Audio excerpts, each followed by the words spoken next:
Buenas tardes a todos. Mi nombre es Erla Morales, soy profesora del Departamento de Didáctica, Organización y Métodos de Investigación de la Universidad de Salamanca.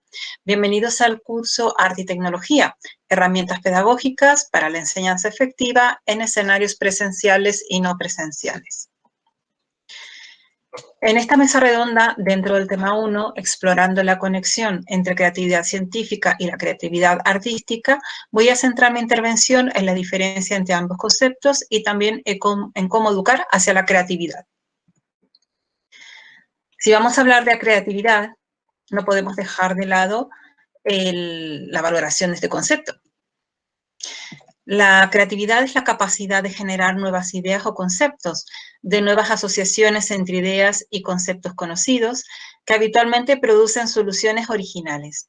La creatividad es sinónimo del pensamiento original, la imaginación constructiva, el pensamiento divergente o el pensamiento creativo. Podemos encontrarla en diferentes contextos, adquiriendo formas muy distintas y como docentes debemos ayudar a nuestros alumnos a dejar aflorar sus ideas, propuestas e iniciativas sin miedo a equivocarse. Por tanto, no es una habilidad exclusiva de unos pocos, ni está ligado a unas áreas artísticas determinadas. En definitiva, todos podemos desarrollar la creatividad que hay en nosotros, por tanto, encuentra al artista que hay en ti y en tus alumnos. A continuación voy a hacer una breve diferencia entre la creatividad artística y la creatividad científica.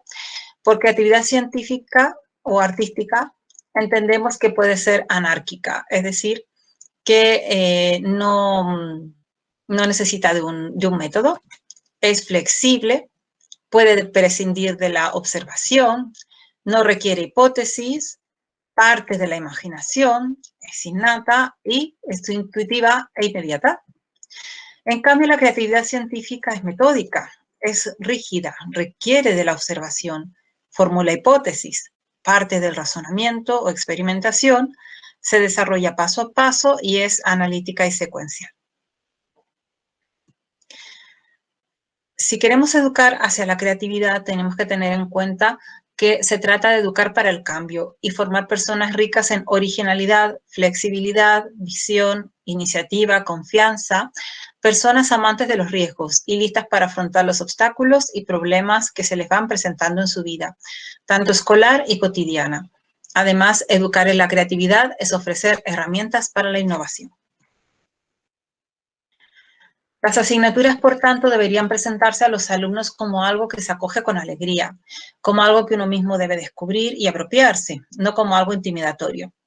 Habría que sacar a la luz y cultivar en cada materia las habilidades de razonamiento específicas de dicha materia. El aula debería dedicarse a razonar, investigar, autoevaluarse, hasta convertirse en una comunidad que explora los temas sin dejar de corregirse a sí misma, en la que los maestros sean expertos tanto en fomentar la reflexión como implicarse en ella. A continuación vamos a comentar algunos tipos de actividades creativas que podemos aplicar en el aula. Para actividades creativas entendemos las formas de expresión artística, todas ellas relacionadas directa o indirectamente con la capacidad de los niños para expresar su experiencia y explorar las consecuencias y el sentido de tales expresiones. Juegos, dramatizaciones, marionetas, teatro, danza, música, etc. Consecuentemente, deberemos ayudar a nuestros alumnos a buscar y desarrollar sus talentos personales, sus inquietudes y su modo de hacer, que es diferente en todos nosotros. A continuación voy a mencionar algunos tipos de actividades creativas que podemos aplicar en el aula, como por ejemplo, propiciar un ambiente creativo, desarrollo del pensamiento lógico, favorecer el metaaprendizaje, la introspección y el autoconocimiento, las metodologías activas, el uso de las TIC de manera innovadora y realizar actividades físicas y de movimiento. Si queremos propiciar un ambiente creativo, tenemos que tener en cuenta, tal como nos indica Lippmann, Sharp y Oskanian, que cuanto más insegura es la vida de los niños, cuanto más precario es su ambiente, más lujo supone introducirse en una vida de rica fantasía. imaginando las cosas como podrían ser, en lugar de haciendo frente a la desagradable realidad de las cosas tal y cual son. El desarrollo del pensamiento lógico solo se puede estimular por medio de la actividad creativa, y a la inversa, la creatividad puede ser expoliada en el desarrollo de la capacidad lógica. Las dos marchan unidas. Consecuentemente, deberemos ayudar a nuestros alumnos a buscar y desarrollar sus talentos personales, sus inquietudes y su modo de hacer, que es diferente en todos nosotros. Plantear preguntas abiertas y dar libertad para preguntar es un ejemplo de cómo podemos desarrollar el pensamiento lógico. Si en el discurso del diálogo en el aula aparecen alternativas insospechadas, el objetivo no es confundir a los alumnos, refugiándose en el relativismo, sino animarles a que empleen los recursos y los métodos de investigación para que puedan evaluar los hechos, detectar incoherencias y contradicciones, deducir conclusiones válidas, construir hipótesis y utilizar criterios, hasta que comprendan las posibilidades de la objetividad cuando se trata tanto de hechos como de valores. También es importante favorecer el metaaprendizaje, la introspección y el autoconocimiento.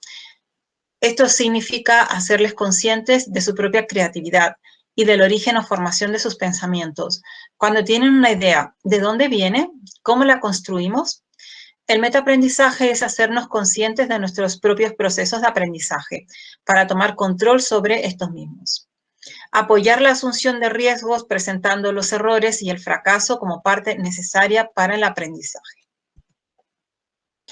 Las metodologías activas promueven el protagonismo de nuestros estudiantes con un aprendizaje flexible y personalizado, en el que ellos pueden construir su propio conocimiento y decidir su itinerario. Existen bastantes ejemplos de metodologías activas, pero no voy a profundizar en ellas, ya que tenemos un taller específico sobre este tema.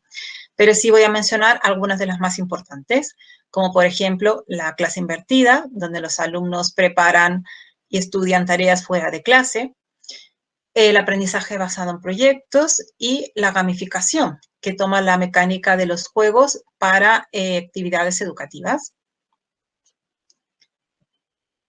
El uso de las TIC de manera innovadora implica preguntarse qué entendemos por innovar con las TIC, incorporar las TIC para fomentar la formación de sujetos críticos y productores de sus propios discursos.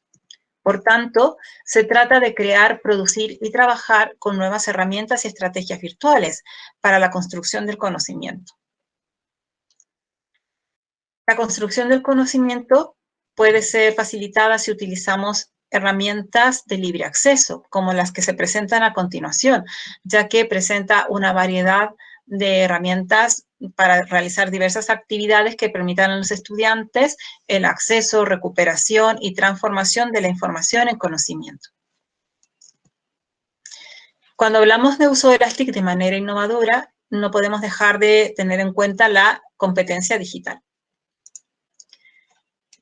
La incorporación en las aulas de proyectos STEAM y de la robótica es avalada por numerosos estudios que demuestran los efectos positivos en relación con la creatividad y la capacidad de resolver problemas, tal como nos menciona Fernández y Romero en su artículo Robótica y proyectos STEAM, desarrollo de la creatividad en las aulas de educación primaria. Realizar actividades físicas y movimiento, podemos decir, tal como han dicho mis compañeras anteriormente, que las podemos practicar tanto dentro como fuera del aula, mediante dinámicas de autoconocimiento, con el uso de globos, lana, balones, etcétera, algún pequeño baile, ejercicio de estiramiento o simplemente un paseo para tomar contacto con la naturaleza. Pues no olvidemos que la desconexión contribuye a la creatividad.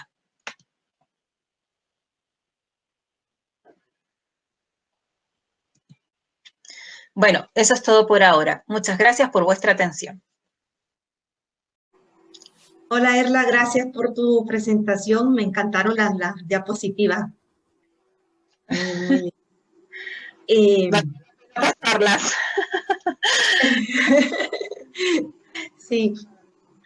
Ahora me gustaría preguntarte, Erla, si ves algún, como decir, no peligro, sino que con todo este boom de la tecnología, boom, por el contexto en que estamos de pandemia, el estar en una pantalla y estar pendiente de eso, ¿ves algún desequilibrio, peligro de olvidar la presencia del cuerpo y el movimiento en este contexto a través de estas herramientas? Ujú. Bueno, la verdad es que evidentemente yo creo que se dificulta esa opción de movimiento cuando estamos frente a la pantalla y nos dedicamos solo a interactuar a través de ella. Pero eso depende de cómo se enfoque, porque podemos seguir con actividades de movimiento del cuerpo o de artes, de baile, etcétera, a través de esta misma modalidad. O sea, si nos ponemos en el caso más estricto de tener que utilizar la videoconferencia para ello, yo no veo ningún problema. De hecho, os confieso que estoy apuntada en un curso de biodanza que comencé antes del confinamiento y el profesor, bueno, durante todo el confinamiento, incluso ahora este año, nos invita a la sesión, nos reunimos en Zoom y empezamos a bailar todos los lunes. Entonces, independiente de todas las dificultades que hemos tenido de no poder reunirnos, las clases las seguimos haciendo igual, nos seguimos moviendo, seguimos hablando, compartiendo nuestras inquietudes y de esa manera podemos continuar con ese objetivo, ¿no? De lo que es el no olvidar el movimiento del cuerpo, pero va a depender del profesor, de cómo lo enfoque, de que lo incluya dentro de sus sesiones de alguna manera. De hecho, en la última diapositiva, cuando me refería a realizar actividades físicas y movimiento, lo quise poner porque para ello no hace falta organizar una excursión programada y arriesgarnos a cuestiones que ahora no se pueden hacer con la pandemia, ¿no? Es decir, basta con desconectar, con moverte, con escuchar una música, con provocar continuamente a los alumnos para que ellos piensen, creen, que hagan una lluvia de ideas desde la pantalla, ¿no? Sin tener que estar presentes. No sé si se respondió a tu pregunta o Y no. sí, gracias, Erla, sobre todo porque tenemos de participantes a profesores de la Escuela de Ballet en Nicaragua, que he invitado, a bailarines colegas también de Costa Rica y seguro quizás, no sé, de aquí también de España. Y recuerdo que en el inicio de toda esta cuestión de la pandemia, muchos nos preguntábamos entre nosotros, ¿cómo hacemos para impartir una clase de danza para intentar no perder la esencia de lo que hacemos? Y me gustaría que en tu experiencia con estas herramientas, ¿no? ¿Cuáles podrían ser las más idóneas para nuestra actividad, que nos potenciara lo que hacemos y intentar no perder aquello que evidentemente la presencialidad en la danza, el tacto, el movimiento y la conexión de la energía es otra cosa cuando se hace evidentemente de forma presencial, pero bueno, lo que tenemos en contexto y creo que inclusive en estas circunstancias hemos aprendido a ver cosas que antes no veíamos, ¿no? Y que nos ha sido de mucho interés, como el registro de nuestras propias clases, que luego nos da para material de investigación y de poder compartir con otros colegas, ¿no? Hacer un poquito del self-study entre docentes, pero era un poco por ahí la inquietud. Uh-huh. Bueno, desde mi punto de vista, yo creo que ante esta situación de pandemia tenemos que aprender a ver el lado positivo que lo tiene de estar en esta situación. Es decir, todo, por supuesto que no es algo agradable, es algo que no es, que nos afecta muchísimo, pero ¿qué ventaja puedes tener ya que estás confinado, ya que estás en casa? ¿Cómo podemos potenciar o aprovechar esta situación? Yo en concreto, por ejemplo, pensando, refiriéndome a las clases de danza que recibo, por ejemplo, me he dado cuenta que tengo que bailar yo sola en casa y que estoy descubriendo más mi propio cuerpo, las emociones que yo siento al bailar, al sentir la música, que a lo mejor en grupo me sería más difícil de percibir, porque estás más en contacto con otras personas, con hacer alguna coreografía, movimiento, algo dependiendo de otros, pero al tener que estar solos, o sea, el profesor continuamente nos dice, a ver, esta música os tiene que evocar tal cosa, solamente mover, mantener el equilibrio, todo el tiempo intentar estar en un solo pie y si no cambiar al siguiente para que cada uno descubra desde su propia forma de ser si es capaz de conseguir ese equilibrio, pero no solamente como una cuestión física, sino como un objetivo en la vida. ¿No? De que nos dice hay que enfocarse, hay que no perder nunca ese objetivo, mantener el equilibrio, vamos a intentar hacerlo con este ejercicio y intentar toda la música, pues hasta que acabe, pues no perderlo, por ejemplo, o enfocarte en un horizonte y pensar y bailar en todo pensando en ese horizonte, es decir, nos evoca distintas situaciones para que cada uno se conozca mejor y pueda ver, valorar, sentir qué emociones afloran al respecto, ¿no? Entonces yo creo que, bueno, si tenemos dificultades para encontrarnos físicamente en grupos, pues buscar la ventaja que tiene la música, la danza, el movimiento para descubrirse uno mismo. Ese sería mi consejo. Gracias, Erla. ¿Hay alguna otra pregunta, comentario?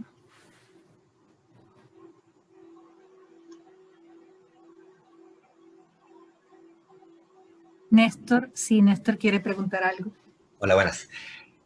No, sinceramente agradecerles por este espacio. Me parece muy importante y necesario también cuestionarnos precisamente qué está pasando o cómo estamos manejando las tecnologías, iniciando precisamente por qué es tecnología o por qué reconocemos como tecnología, ¿verdad?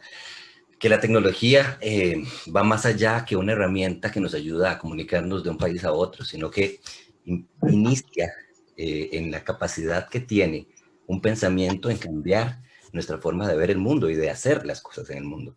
Entonces, me quedé como con esa idea de cómo desde nosotros, desde nuestra área, que es el arte, también muchas veces sacamos o nos aislamos de esta parte científica o tecnológica, pero realmente el arte también hace eso. El arte genera cambio en el pensamiento y el arte nos ayuda a posicionarnos en diferentes lugares o a ver desde diferentes perspectivas situaciones y por ende hay tecnología en el arte. Muchas gracias. Muchas gracias, Néstor. Muchas gracias.